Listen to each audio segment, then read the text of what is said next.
వైఎస్ఆర్ కాంగ్రెస్ కి దళిత విభాగం రాష్ట్ర అధ్యక్షులు నల్లా సూర్యప్రకాష్ గారిని మాట్లాడవలసిందిగా కోరుతున్నాం.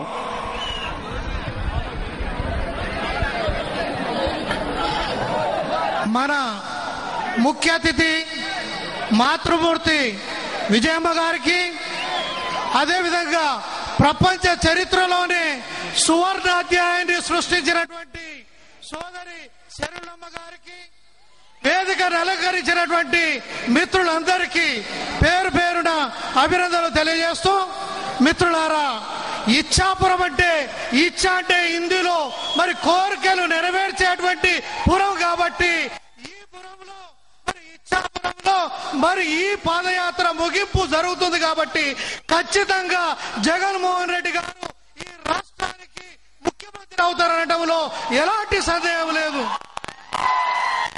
మిత్రులారా, వైఎస్ జగన్మోహన్ రెడ్డి గారు మన అందరి కోసం ఇవాళ జైల్లో మగ్గుతున్నటువంటి పరిస్థితి. ఈ రాష్ట్రంలో ప్రజల ఆమోదం పొందినటువంటి ముఖ్యమంత్రులు ఇద్దరు. ఒకరు ఎన్టీ రామారావు గారు, రెండోది వైఎస్ రాజశేఖర రెడ్డి గారు.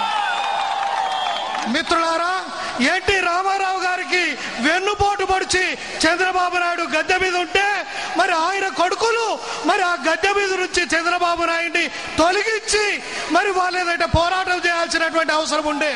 కానీ ఇవాళ వాళ్ళు లొంగిపోవడం మూలాన హరికృష్ణ అనే వ్యక్తి ఇవాళ రాజ్యసభ మెంబర్ అయ్యాడు. అదేవిధంగా మరి ఇవాళ ఏదంటే ఎన్టీ రామారావు గారి కూతురు సోనియా గాంధీకి లొంగిపోవడం మూలాన మరి ఆమె కేంద్ర మంత్రి అయ్యారు. కానీ జగన్మోహన్ రెడ్డి గారు మరి తన తండ్రి ఆశయాల కోసం ఇవాళ ఏదంటే ఉద్యమించడం మూలాన, తండ్రి ఆశయాల కోసం కట్టుబడి ఉండటం మూలాన ఇవాళ ఆయన జైల్లో మగ్గుతున్నటువంటి పరిస్థితి ఉంది. మిత్రులారా, జైల్లో ఆయన జగన్మోహన్ రెడ్డి గారు మన ప్రజలందరి కోసం మరి ఆయన జైల్లోకి వెళ్ళినటువంటి పరిస్థితి ఉంది. ఇవాళ నేను తెలంగాణ ప్రాంతం నుంచి వచ్చాను. తెలంగాణ ప్రాంతంలో కూడా రాజశేఖర రెడ్డి గారిని గుండెలో దాచుకుంటున్నటువంటి పరిస్థితి.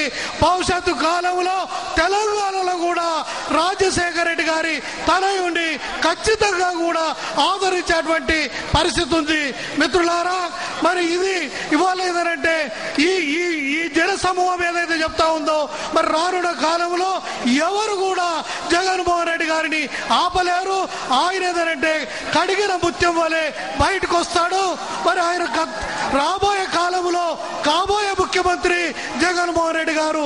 మరి ఏంటంటే మరి అందరూ కూడా చేతులెత్తి కాబోయే ముఖ్యమంత్రి జగన్మోహన్ రెడ్డి గారికి జై జగన్, రెండు చేతులు బట్టి జై జగన్, జై జగన్.